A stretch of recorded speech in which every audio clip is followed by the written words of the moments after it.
ya estamos aquí con la presencia del economista Fabio Rodríguez para analizar las principales noticias económicas de estos últimos días. ¿Qué tal, Fabio? ¿Cómo andás? Hola, Alejandro, ¿cómo están? Gracias por estar una vez más aquí. Por la invitación. Y hablábamos, ¿no?, en el primer bloque que en estos últimos días se registraron algunas señales positivas, como el primer incremento de los depósitos en dólares del sector privado tras las PASO y también, bueno, una reducción en el ritmo al que venían cayendo las reservas internacionales del Banco Central. Fabio, ¿a qué atribuís estas señales de calma que se han visto en estos últimos días? No, bueno, a ver, primero coincido, es una noticia favorable, positiva, porque al ritmo que se venían perdiendo reservas, que básicamente eran explicadas porque salían depósitos en dólares, no se podía sostener ese ritmo porque salían 500 millones de dólares promedio, ¿no? Teníamos días de picos de 1000, que era una locura, y días un poco más calmos, pero eso era insostenible. Afortunadamente se fue frenando hasta, como vos dijiste, convertir el último dato de depósitos en un dato pequeñamente positivo, de 20 y pico de millones de dólares subieron los depósitos.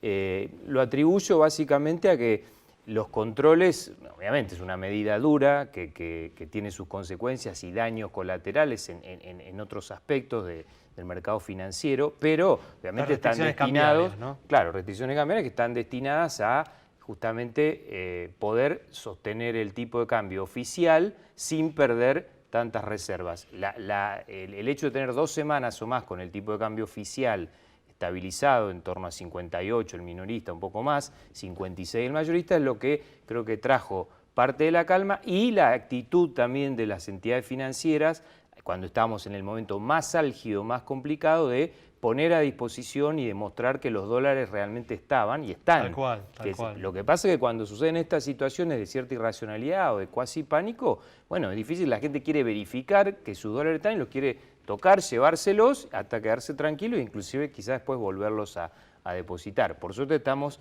en esa fase de apaciguamiento, pero acá agrego un poco la situación es que hay que seguirlo viendo y corroborando. Es una situación frágil, como decimos semana tras semana. Más semanas todavía de ver que no solo estemos en cero, sino que ojalá retornen depósitos en dólares, que digamos una salida que fue una locura. 30% se perdió del stock de depósitos en dólares que teníamos el viernes previo a las PASO, ¿no? De todas formas, no sé si vas a coincidir conmigo. Yo creo que ya no depende de este gobierno lograr, ¿no?, ese golpe de confianza. No, un golpe, por supuesto, más general, para más que fuerte, vuelvan los depósitos, ¿no? Para que la gente... pero digo, poder seguir manteniendo esta situación precaria, aunque sea de frágil estabilidad, que coincido, Alejandro, no se va a poder tener una situación de fondo porque justamente estamos en la paradoja de estamos en una situación de una transición que es a los tumbos, porque no aparece y no creo que aparezca un escenario que sea cooperativo en esta transición. Tal cual. Donde, a ver, salgamos de la situación actual. La situación actual, el gobierno está gestionando solo la crisis que se tiene en lo financiero, en lo cambiario, y la oposición está tácticamente y estratégicamente en una situación donde no le conviene adelantar, ni siquiera insinuar ni medidas, ni instrumentos, ni políticas, ni nombres, o sea, ni elenco para gobernar. Entonces, eso genera esta situación muy particular, ¿no?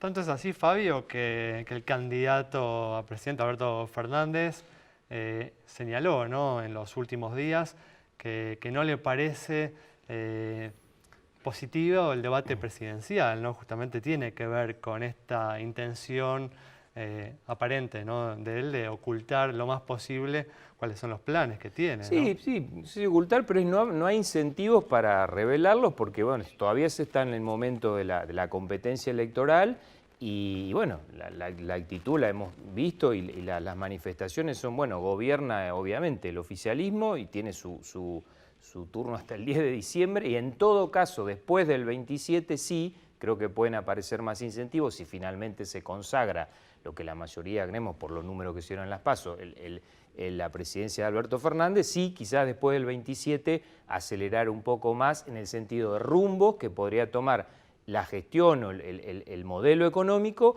y los nombres o el elenco con el que se encarna esa administración. Me parece que eso va a contribuir. Los datos que estamos esperando todos, ¿no? Exactamente. Hola Fabio, ¿cómo estás? ¿Cómo te va? Te quería preguntar dos cosas un poco relacionadas. Primero, vimos un dato de inflación muy malo en agosto. ¿Qué estás esperando para septiembre, los meses que siguen? ¿Terminó el traspaso a precios de la devaluación?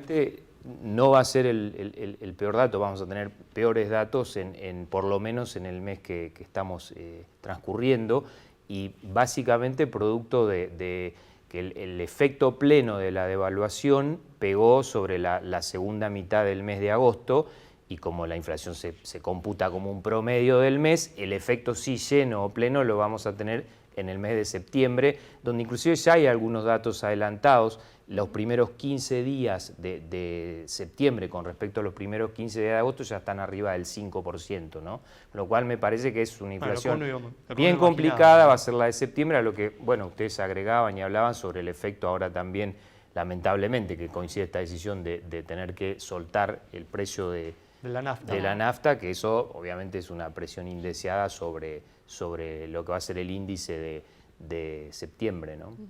¿Y cómo viste las proyecciones que propuso el gobierno en el presupuesto que presentó esta semana?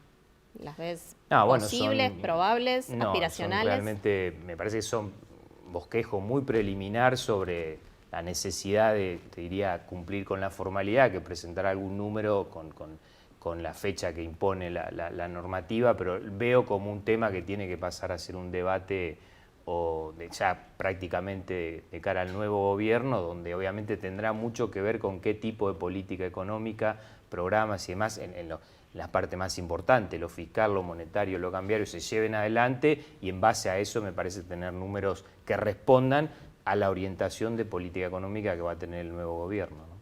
Otro hecho positivo estos últimos días, también lo mencionamos en el primer bloque, es que el Banco Central pudo reducir, ¿no?, en estos últimos días la tasa de interés que paga por las LELIQs, ¿no?, por este instrumento monetario, del 86 al 83%. Sí, ¿no? muy marginalmente, pero bueno, ¿cierto? Sí, ahí tenemos también una trampa, ¿no?, porque se necesitaría obviamente ir más rápido en esa situación de tasa de interés en cuanto a la baja, pero obviamente tenemos controles justamente porque se tuvieron que poner control en el mercado de cambio para que los pesos no vayan masivamente tampoco a presionar sobre las reservas y sobre el tipo de cambio.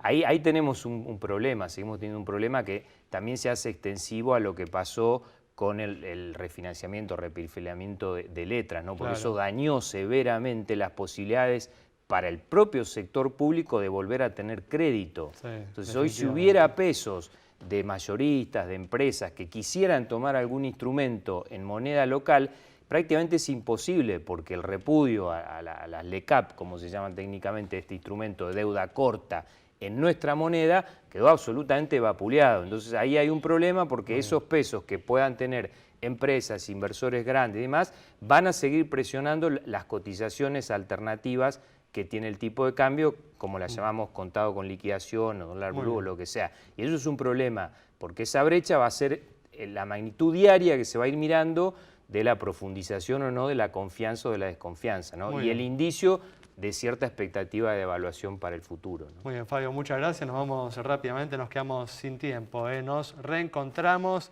el próximo viernes a las 19:30 aquí en Metro.